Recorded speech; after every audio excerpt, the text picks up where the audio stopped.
galera do YouTube. 2024 chegou. Faz muito tempo que eu tô sumida por aqui, né? Então vou contar pra vocês um pouco como está sendo meu 2024. Passei na faculdade, tô fazendo educação física. Pedi demissão no último dia do mês de janeiro, dia 31. E falei que não ia cumprir aviso, então eu tomei no... Porque eu fiquei sem salário.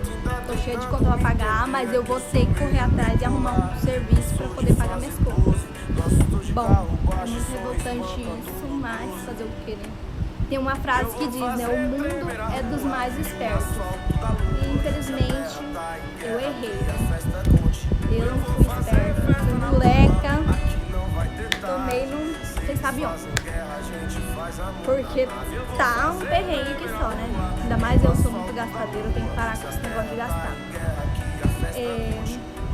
Sofri um acidente que, graças a Deus, não foi um acidente grave. Só fiquei com as dores nas costas, né? Eu caí sentada. Graças a Deus eu tava de calça também, porque aí não ralei nem nada.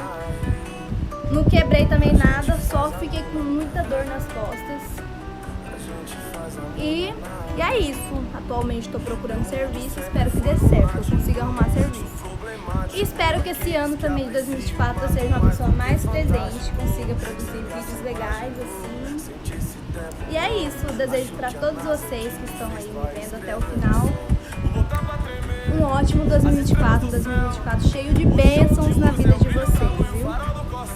Beijos, obrigada.